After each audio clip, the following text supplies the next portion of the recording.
Oke, ya baik. Shalom, selamat siang semua rekan-rekan. Hari ini saya diberi tema tentang integritas itu adalah tanggung jawab. Nah, ini adalah tema yang sangat menarik untuk didiskusikan, ya. Jadi nanti ini saya akan memberikan sebuah materi, dan kalau seandainya materi ini didiskusikan, saya percaya ada begitu banyak tanya jawab itu yang akan mungkin terjadi. Tetapi sekali lagi ini saya batasi, waktu saya ini hanya 30 menit, ya. Nanti saudara bisa melakukan diskusi. Nah, untuk mempermudah penyampaian materi, saya sudah mempersiapkan PowerPoint. Saya coba akan melakukan share screen, saudara. Oke, kelihatannya saya harus dijadikan co-host dulu ini. Saya disable, saya tidak bisa share screen. Bisa minta tolong? Oke, sudah bisa. Oke, ya. Apakah kelihatan semua, saudara? Kelihatan semua? Kelihatan ya? Oke, ya. Integritas itu adalah tanggung jawab. Ya. Nah, kenapa integritas itu adalah tanggung jawab? Karena ingat, ciri orang berintegritas itu adalah orang yang bisa dipercaya. Ya, saudara setuju dengan hal ini ya? Ciri orang berintegritas itu adalah orang yang bisa dipercaya. Jadi kalau orang itu tidak bisa dipercaya, dia pasti adalah orang yang tidak berintegritas. Nah, tapi perhatikan poin berikutnya yang menjadi salah satu poin saya. Bagaimana mungkin kita bisa menjadi orang yang berintegritas atau orang yang bisa dipercaya? Ya, karena sekali lagi saya ulang, orang berintegritas itu adalah orang yang bisa dipercaya. Ya, saya yakin saudara semuanya, teman-teman di sini, saudara rindu menjadi orang yang bisa dipercaya. Tapi bagaimana mungkin kita ini bisa menjadi orang yang dipercaya jika kita ini punya habit selalu menghindari dan tidak menyelesaikan sebuah tanggung jawab? Ya, tidak mungkin ya. Karena itu kalau ada orang yang suka menghindari ya, atau mereka yang sudah menerima tanggung jawab tapi mereka tidak menyelesaikan tanggung jawab, maka mereka tentu saja akan menjadi orang yang tidak berintegritas ya. Karena itu kenapa tema hari ini sangat tepat sekali. Integritas adalah tanggung jawab. Karena orang yang tidak mencintai tanggung jawab, orang yang selalu menghindari tanggung jawab, dia tidak akan mungkin jadi orang yang bisa dipercaya. Nah, tetapi saya akan mulai dengan sebuah perenungan. Ya, saya minta saudara bisa jawab pertanyaan ini. Nah, saya yakin saudara pasti pernah mendengar tentang kata tanggung jawab. Nah, saya bertanya, saat saudara mendengar kata tanggung jawab, kira-kira apa yang langsung terlintas dalam pikiran saudara? Ya, saya stop share dulu saudara agar saya bisa melihat wajah teman-teman semuanya. Ya, saudara kan pasti pernah mendengar kata tanggung jawab ya. Jadi misal ada pemimpinmu mengatakan ini tanggung jawabmu, ya, saudara ditambahkan tanggung jawab.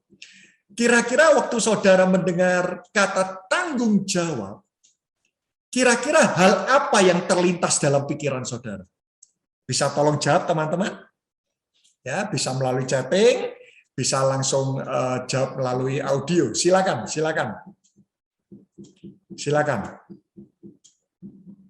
Ada? Atau di sini tidak pernah bertanggung jawab? Ya, ayo, saudara waktu mendengar kata tanggung jawab, ya, kira-kira hal apa yang terlintas dalam pikiran saudara? Halo? Ini saya pastikan jangan-jangan suara saya tidak terdengar oleh teman-teman ini. Oke. Banyak yang chatting. Memang bangsa Indonesia ini adalah bangsa yang rendah hati, saudara ya. ini ya, menyelesaikan pekerjaan yang diberikan, ya, melakukan prioritas kita, ya, tugas yang dipercayakan kepada kita, rajin dalam bekerja, ya. Oke, kira-kira saudara waktu mendengar kata tanggung jawab, ini tanggung jawabmu, ya, kira-kira lebih cenderung kalimat yang muncul itu kalimat positif atau kalimat negatif? Ya. Ini tanggung jawabmu. Saya percaya di sini para pemimpin pasti pernah mendengar ya tentang kata tanggung jawab. Nah, ini fakta, so. Ini fakta ya. Oh, ini ada lagi chatting. Oh, enggak ada ya. Nah, saat dengar kata tanggung jawab, apa yang ada dalam pikiran saudara?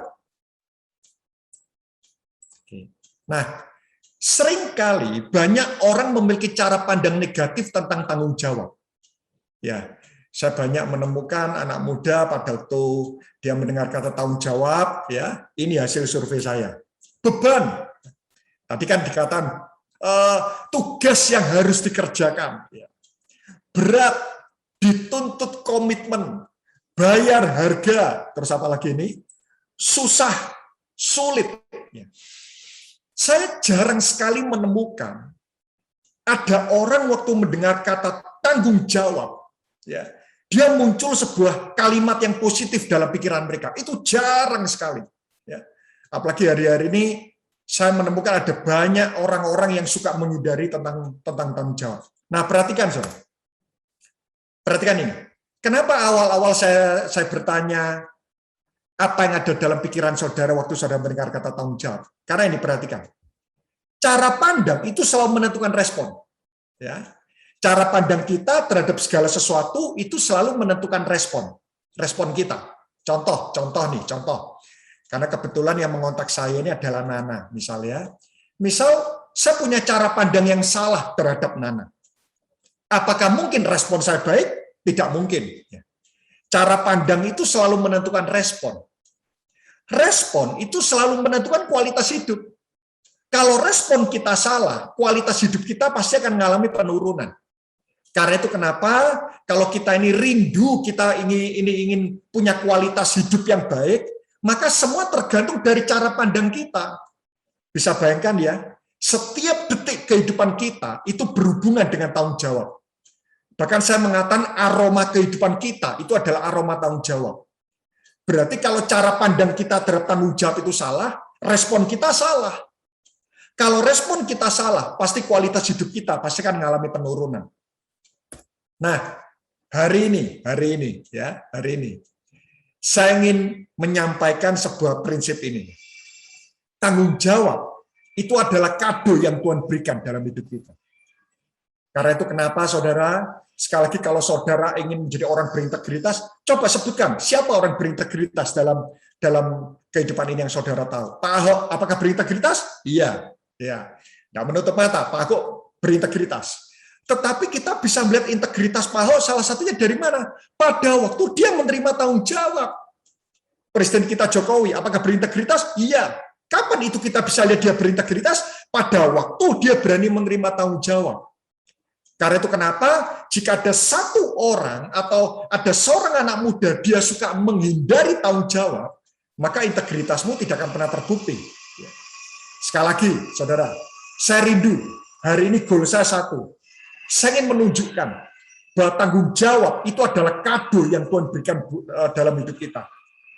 Sehingga setelah ini waktu saudara mendengar kata, ini tanggung jawabmu, ya, saya berharap saudara memiliki cara pandang yang benar. Nah, saya akan mulai dengan kata-kata ini, saudara. Ya, ada dua respon manusia saat menerima tanggung jawab. Ya, ada dua respon manusia saat menerima tanggung jawab. Silakan saudara renungkan, kira-kira saudara ada dalam kelompok yang mana? Ya. Yang pertama, saya akan membahas tuntas topik tentang talenta, saudara ya. Saya kan tidak akan lari dari ayat ini, karena ayat ini betul-betul membahas dengan sangat bagus tentang tanggung jawab. Ya, ada dua respon manusia saat menerima tanggung jawab. Ya, yang pertama, ayat 15 yang saya baca.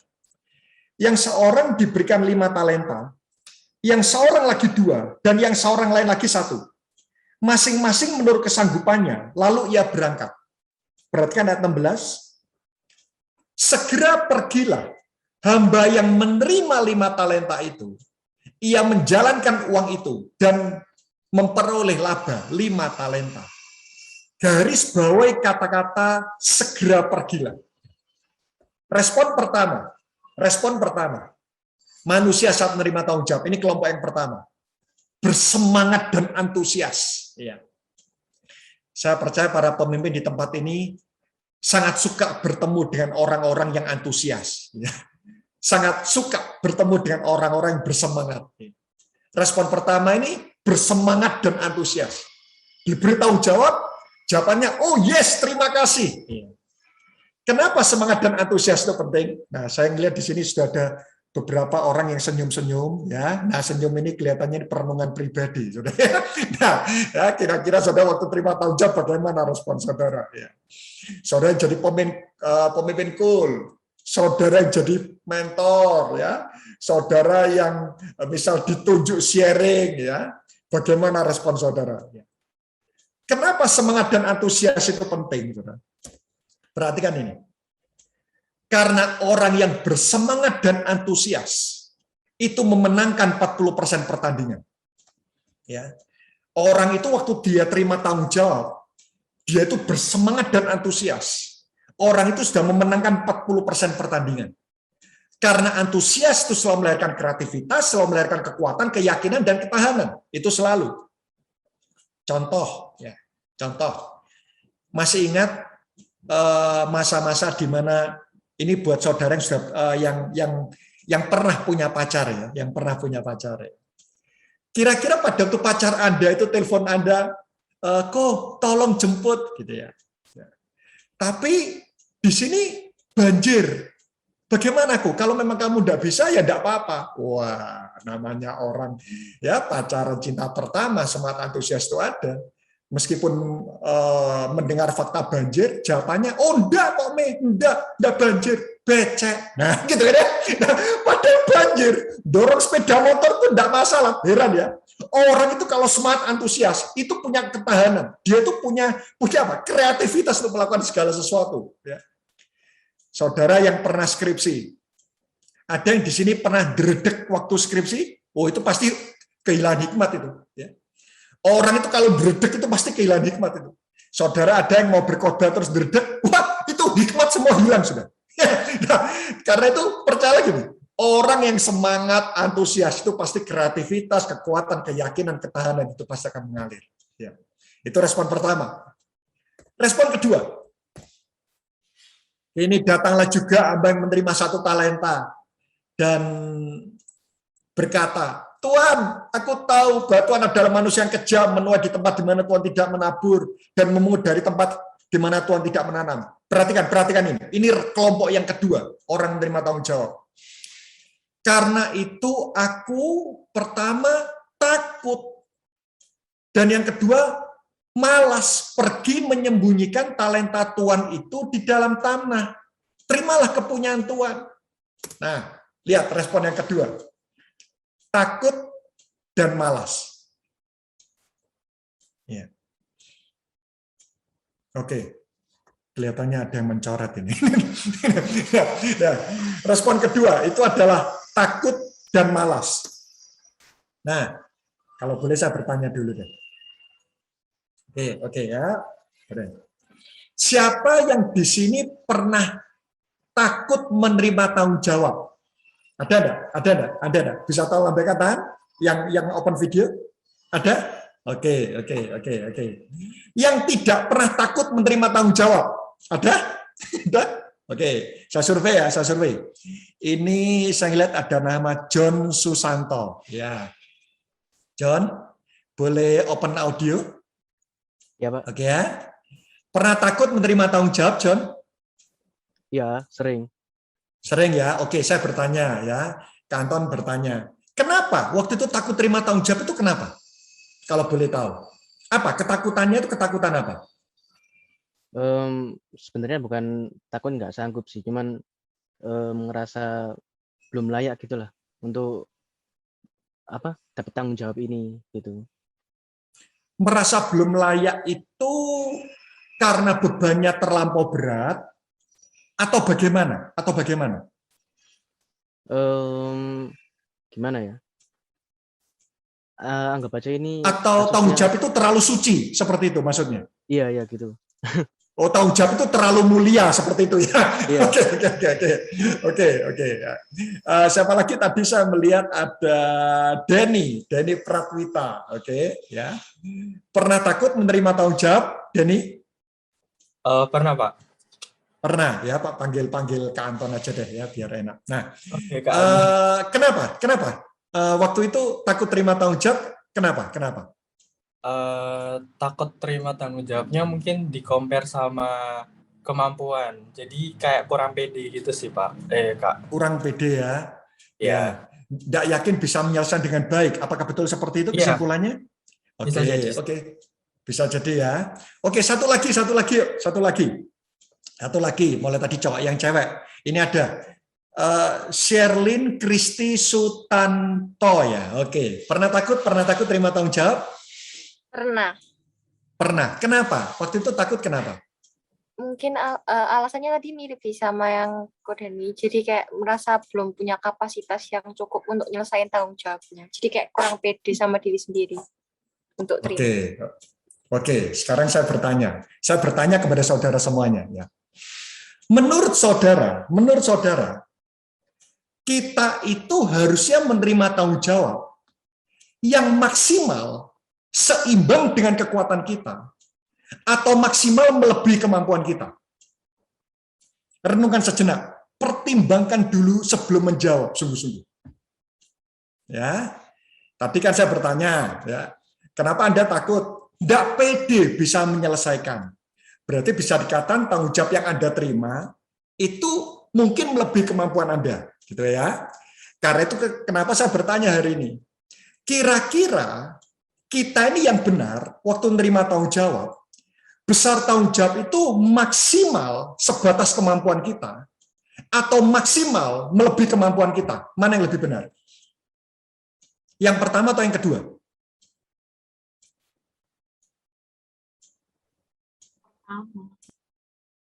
Bagaimana? Kira-kira waktu kita ini menerima tanggung jawab harusnya dipastikan saudara bisa menyelesaikannya, atau boleh kita menerima tanggung jawab yang melebihi kemampuan kita harusnya. Yang mana? Pertama atau yang kedua? Oke. Saya tanya Denny aja deh, Denny ya. Denny tadi kan mengatakan aku ini takut nih. Kenapa enggak pede bisa menyelesaikan gitu kan? Berarti harusnya Denny ini menerima tanggung jawab itu sebatas kemampuanmu atau malah harusnya melebihi kemampuanmu? Kalau statement sendiri sih sebenarnya yang bagus yang kedua, Pak, melebihi dari kapasitas dari kita. Kenapa? Soalnya kalau misalnya kita sudah melebihi kapasitas kita, berarti kita sudah bisa untuk melakukan tanggung jawab yang lebih rendah. Jadi kita hidup ini kayak next level gitu, Pak. Jadi naik tangga terus gitu sih menurut Denny.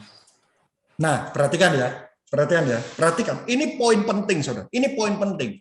Ya. Seringkali banyak orang takut menerima tanggung jawab karena dia itu ingin tanggung jawab yang diterima itu dipastikan dia bisa menyelesaikannya. Sebetulnya ini tidak masuk akal. Karena contoh, saya tanya lagi kepada Denny aja deh ya, Denny aja. Ya. Denny pernah lulus SD? Pernah? Pernah, Kak. Pernah ya, oke. Kira-kira dulu waktu lulus SD kelas 6, pernah enggak terpikir untuk mengulang SD lagi? Tidak. Loh, kenapa? Padahal Anda dipastikan pasti juara 1. Kalau Anda ngulang lagi ya mulai dari playgroup seperti itu. Loh, itu kan tanggung jawabnya pasti lebih rendah daripada kemampuanmu. Kenapa Anda kok milih SMP, terus naik lagi SMA, terus naik lagi kuliah gitu ya? Bahkan mungkin Denny mungkin akan wah berat ya, itu Anda bisa tidak lulus. Tapi kenapa tidak terpikir untuk mengulang lagi? Kenapa? Kenapa nggak terpikir untuk mengulang lagi? Ya seperti mana diri itu kita itu butuh berkembang gitu sih, Pak. Nah, kita harus naik terus gitu. Dengarkan ini. Ini kata kuncinya.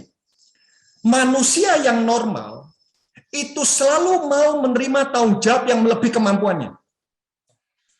Ingat dulu waktu kita sekolah, ada enggak? Saya yakin di ruangan sub ini tidak ada saudara yang lulus SMP lalu punya keinginan mengulang lagi SMP. Kenapa? Itu pemborosan waktu. Itu buang-buang waktu. Buktinya Anda mau masuk ke SMA kok. Karena itu kenapa hari ini saya ingin memberikan sebuah pesan penting. Hidup kita itu makin masuk akal kalau kita ini mau menerima tanggung jawab yang melebihi kemampuan kita. Ya, ayo, saya kembali ke share screen aja deh. Saya berdoa mulai saat ini, Youth GB Goshen Blessing, ayo, jika saudara dulu di masa lalu pernah takut menerima tanggung jawab karena engkau tidak yakin bisa menyelesaikannya, saya berdoa yuk mulai hari ini, saudara jadi pribadi-pribadi yang berani menerima tanggung jawab yang melebihi kemampuan Anda. Ya. Nah, lihat ini penting. Bisa minta tolong baca, Denny minta tolong baca. Baik, Pak. Jika kita hanya mau menerima tanggung jawab yang seimbang dengan kekuatan kita, maka kita tidak belajar untuk mengandalkan Tuhan. Oh iya, lihat saudara. Kapan saudara belajar mengandalkan Tuhan? Pada waktu saudara menghadapi tanggung jawab yang melebihi kemampuanmu. Tetapi kalau kita menerima tanggung jawab yang terus hanya seimbang dengan kemampuan kita tidak akan pernah belajar mengandalkan Tuhan. Ya, ini tadi yang saya katakan. Faktanya hidup itu menjadi lebih masuk akal jika kita berani menerima tanggung jawab yang lebih besar daripada kemampuan kita. Perhatikan ini penting. Anda pernah gagal waktu menerima tanggung jawab? Perhatikan ini. Orang yang telah berjuang untuk bertanggung jawab, namun gagal, hidupnya tetap lebih baik daripada orang yang tidak berani menerima tanggung jawab sama sekali. Perhatikan ini. Saudara dipercaya menjadi seorang pemimpin cool.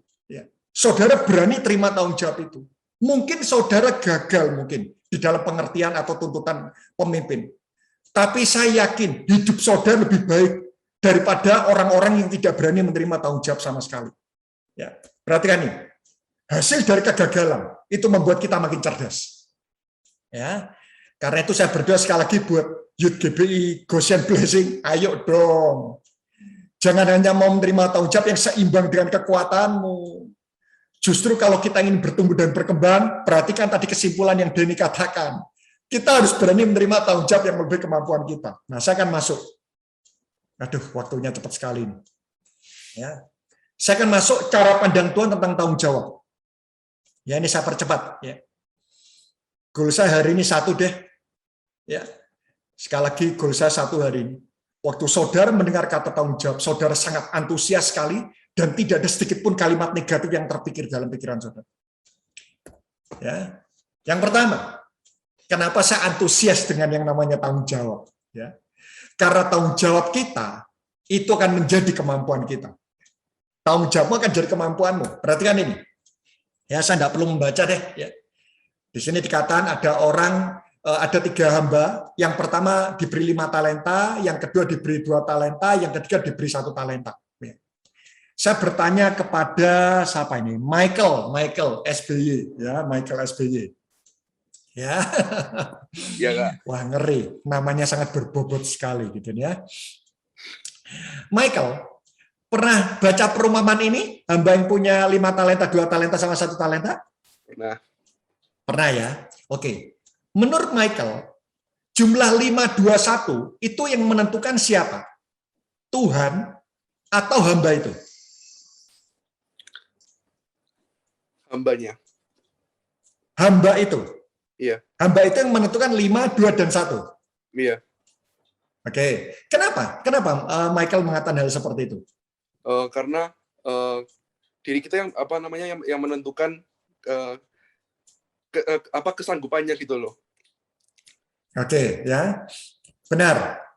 Banyak orang berpikir jumlah 521 itu yang menentukan Tuhan. Sekali lagi, banyak orang berpikir bahwa angka 521 itu yang menentukan Tuhan. Bukan. Jumlah 521 itu yang menentukan, itu adalah mereka sendiri. Karena itu saya membayangkan waktu itu, Tuhan itu lagi tawar-menawar dengan hamba ini. Ya, hamba pertama ditanya, kamu siap menerima 3 talenta? Oh, kurang Pak, kurang. 4, kurang. 5, deal. Oke. Terus hamba yang kedua ditanya, kamu mau menerima 3 talenta? Waduh, tidak siap, tidak siap. 2, siap, oke, deal. Hamba yang ketiga, kamu berani 3? Tidak siap. Berani 2? Tidak siap. Berani 1? Siap, oke. 5, 2, 1 yang menentukan itu adalah hamba. Nah, saya bertanya kepada Michael lagi deh. Michael, kalau boleh tahu, Michael pemimpin cool atau bagaimana? Enggak, bukan. Enggak, oke. Saya kepengen stop share sebentar lah. Siapa yang di sini bekerja sebagai marketing? Ada? Ada marketing? Oke, ya. Misal saya tanya gini. Kalau Anda, saya tanya kepada siapa ini ya paling enak ya? Kepada Dave dah, Dave, ya. Iya, Pak. Kira-kira kalau kamu diminta memilih, kamu ingin diberi 5 talenta, 2 talenta, atau 1 talenta? Nah, kalau saya sih orangnya fleksibel, jadi 5 sih. Wah, fleksibel tapi minta tertinggi ya. Oke. Wah, ini unik ini ya. Oke, dia minta 5. Terus satu lagi Sasya ya. Sasya kalau diminta memilih mau milih 5, 2 atau 1? 2. 2. Kenapa Sasya? Kenapa 2? Soalnya kenapa ya? Tidak terinspirasi 2 anak cukup kan? Nah, ya, oke. Faktanya banyak orang itu tidak mau terima 1. Ya, ini fakta dalam pikiran. Tapi fakta kenyataan, saya bertanya. Kalau saudara bekerja sebagai seorang marketing, saudara kalau diberi pilihan sama pimpinan, ditarget 5M, 2M sama 1M, saudara lebih milih yang mana? 5M, 2M atau 1M? Berapa? 5, 2, 1 kan? Loh, kok bertolak belakang? Saya tanya lagi. Saudara, kalau seandainya saudara diminta oleh pemimpin saudara untuk memimpin komsel ya, Terus ada 2 pilihan nih. Komsel pertama itu isinya 5 orang yang sulit dipimpin. Komsel kedua isinya 2 orang sulit dipimpin. Komsel ketiga isinya cuma 1 orang yang sulit dipimpin. Kira-kira saudara lebih tertarik komsel pertama, komsel kedua, atau komsel yang ketiga? Berani terima tanggung jawab yang mana? Yang isinya 5 orang sulit, 2 orang sulit, atau 1 orang sulit? Saya tanya kepada Denny aja deh, Denny lagi. Iya, Kak. Kalau Milih yang mana? Kalau ini para pemimpin tolong dengarkan ya jawabannya ya. waduh. Kalau lagi mencari pemimpin cool seperti itu ya, cari koordinator ya. Nah, dengarkan dari ini, dengarkan. Oke, ya. Kira-kira Denny lebih mau terima yang mana? Isinya 5 orang sulit, 2 orang sulit, atau 1 orang sulit? Kalau Denny sendiri sebenarnya suka ada tantangan dikit sih, Kak. Oke. Mungkin Berarti yang berapa? Yang 20 orang sulit. Mungkin ya yang tengah-tengah, Pak. Oh, tengah-tengah ya. Kalau suka tantangan itu yang radikal dong. Itu Iya. kalau 2 itu suam-suam gitu. Ya, itu adalah fakta, so. Ya. Jadi waktu Tuhan memberikan talenta, itu bukan berarti Tuhan langsung memberikan kemampuan seperti itu, bukan. Ya. Tapi ada prosesnya. Perhatikan ini. Ini penting sekali, so. Lihat, saya sampai tuliskan rumus ini. Waktu pertama kali diberi 2, itu bicara tentang kepercayaan. Ya, misal tadi Denny diberi target closing 2M. Ya. Denny seorang marketing baru, diberi target 2M. Apakah Denny punya kemampuan untuk closing 2M? Belum, itu cuma bicara tentang masalah tanggung jawab. 2, terus akhirnya hamba itu plus 2. Nah, plus 2 itu kan bicara tentang kemampuannya dia. Ya. Yang punya 5 talenta, plus 5. Nah, saya renungkan kenapa selalu 100%. Bukankah 5 plus 3 itu juga namanya tetap berkembang? Tapi kenapa 2 plus 2, 5 plus 5? Ini prinsipnya. 2 yang pertama, atau 5 yang pertama itu bicara tentang tanggung jawab. Lalu 2 yang kedua, sama 5 yang kedua itu bicara tentang kemampuan. Saya beri contoh, misal tadi Denny.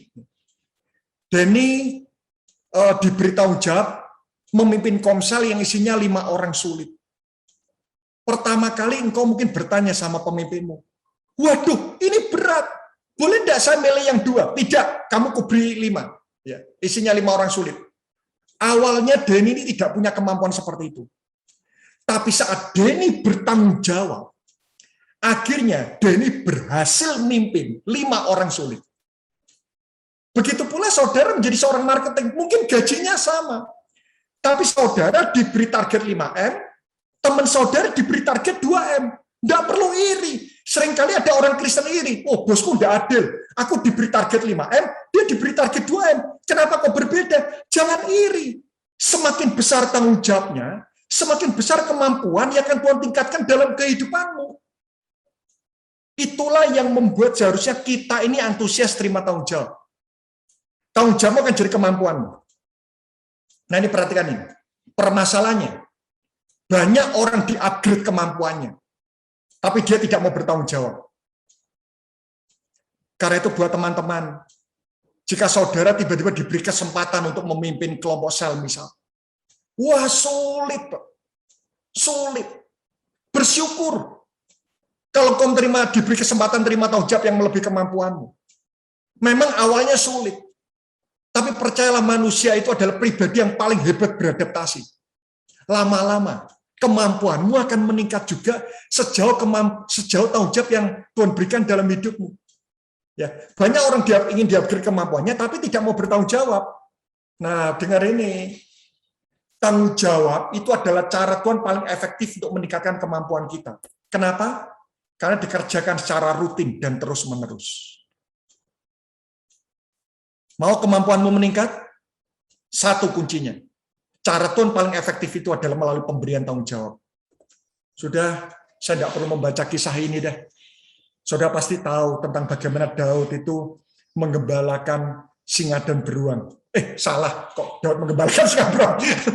Terbalik, Daud menggembalakan kambing domba. Ya. Daud menggembalakan kambing domba. Itu cuma 2-3 ekor loh saudara.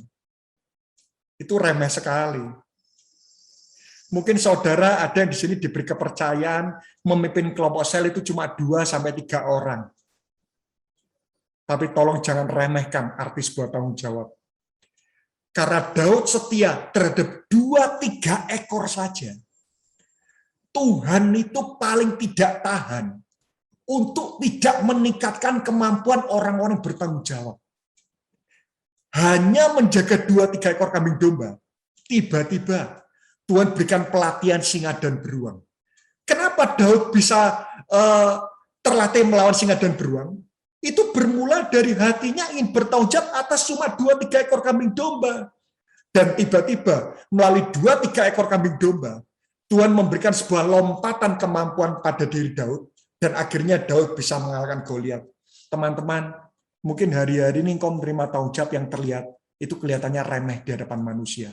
Tapi perhatikan, kadang-kadang apa yang remeh di hadapan manusia, selama Anda bertanggung jawab, tiba-tiba Tuhan akan meningkatkan kemampuan Anda sedemikian rupa tanpa engkau sadari, tanpa engkau pikirkan.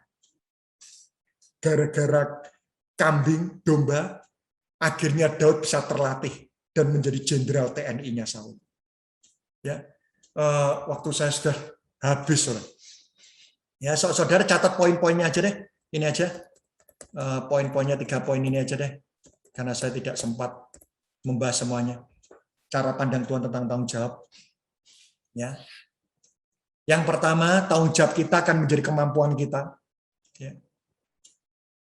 Yang kedua, tanggung jawabmu akan menentukan upahmu. Ya. Semakin besar tanggung jawabnya, upahnya semakin besar. Saudara ingat, hamba yang punya 1 talenta itu, karena dia tidak bertanggung jawab, diberikan kepada hamba yang punya 5 atau yang punya 2, saudara. Yang punya 5 kan? Mungkin saudara yang bertanya, ya, mungkin hamba yang dipercaya 2 talenta itu bertanya, Tuhan kenapa engkau tidak adil? Bukankah aku juga 100%? Tapi Tuhan bilang, iya. Tapi permasalahannya, hamba yang punya 5 talenta, itu lebih siap menerima tanggung jawab yang besar. Karena itu kenapa dia mendapatkan upah lebih besar. Karena itu saudara, Kalau seandainya sekali lagi, saya beri contoh yang membumi aja deh. Saudara bekerja sebagai marketing, gaji saudara sama. Tapi saudara mendapatkan target 5M, temanmu targetnya cuma 1M. Gajinya sama. Jangan iri. Nggak adil. Targetku 5M, dia 1M. Gaji kita sama. Tenang. Suatu ketika pada waktu terjadi harus pemangkasan karyawan. Siapa yang lebih dipertahankan? Yang 5M dong closingnya. Sama. Saudara memimpin kelompok sel. Ada yang kadang mengeluh, kenapa kok aku isinya 5 orang sulit? Sementara komselmu itu isinya orang-orang muda dipimpin. Jangan iri. Karena orang yang punya tanggung jawab besar, upahnya, upgrade kemampuannya, itu kan juga mendapat lebih besar. Yang ketiga, yang terakhir, tanggung jawab itu akan menolong saudara menemukan panggilan hidup Anda. Saya mendengar ada banyak sesi tentang visi. Ya, visi, misi, goal, strategi, nilai. Baiklah, saya setuju dengan hal itu semuanya. Tapi jika saudara mengalami titik depresi, Anton, aku ini kepengen tahu panggilan hidupku. Tapi waktu aku mendengar tentang materi visi, misi, goal, strategi, nilai-nilai, kok aku semakin bingung ya? Oke, karena itu kenapa saya ini tidak pernah mau menerima topik khotbah judulnya panggilan hidup. Kenapa? Karena kalau saya menerima topik khotbah tentang visi dan panggilan hidup, percayalah khotbah saya cuma 5 menit. Kuncinya satu, saya memakai kunci yang sederhana. Tanggung jawab saja. Engkau bertanggung jawab aja, Daud bertanggung jawab, tiba-tiba dia menemukan panggilan hidupnya. Yusuf jadi orang bertanggung jawab, jadi budak. Bertanggung jawab lagi, jadi narapidana. Bertanggung jawab lagi, tiba-tiba jadi wakil Firaun. Daniel coba baca kisahnya, bagaimana dia bisa menjadi wakil raja. Kuncinya cuma satu, tanggung jawab. Ternyata kalau hari-hari ini kau mungkin kabur-kabur tentang panggilan hidupmu, tapi kau kepingin menemukan panggilan hidupmu, tenang saja, bertanggung jawab saja. Tanggung jawab akan menolong kau menemukan panggilan hidupmu. Saya berdoa.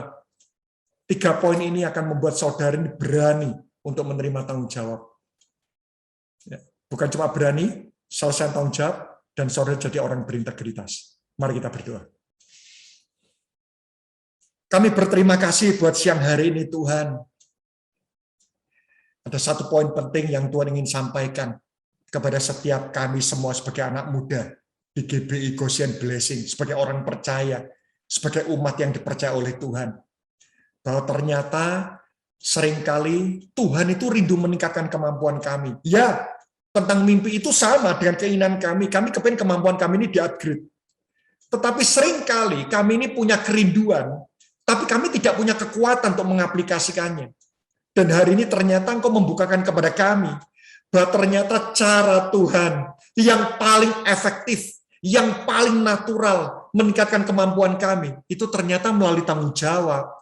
Karena itu kenapa kehidupan kami setiap detik itu selalu berurusan dengan tanggung jawab. Kami bangun pagi, kami sudah punya tanggung jawab. Kami yang sekolah, kami punya tanggung jawab. Kami di rumah, kami punya tanggung jawab. Kami bekerja, kami punya tanggung jawab. Ternyata kenapa setiap detik hidup kami berurusan dengan tanggung jawab? Karena ternyata kerinduan Tuhan satu. Kami ini mengalami pertumbuhan dalam hal kemampuan. Karena itu biarlah mulai hari ini kami punya cara pandang yang benar tentang kemampuan. Yang pertama, kemampuan tanggung jawab itu akan menentukan kemampuan kami. Yang kedua, tanggung jawab kami akan menentukan upah kami. Dan yang ketiga ternyata tanggung jawab itu menolong kami menemukan panggilan hidup kami. Kami mengucap syukur, sempurnakan kebenaran firman-Mu hanya di dalam nama Tuhan Yesus Kristus, dan kita sama-sama berkata amin. Terus memberkati saudara semuanya. Terima kasih Pak Anton untuk firman-Nya hari ini yang sangat memberkati sekali. Oke, sekarang kita mau foto bersama dulu ya teman-teman. Jadi yang belum on cam, yuk kita on cam semua. Kau jadikanku baru, sungguh ku terkagum, amanku di dalam-Mu, Yesus. Kau membuatku sesuai rencana-Mu, Kau memegang setiap musim hidup.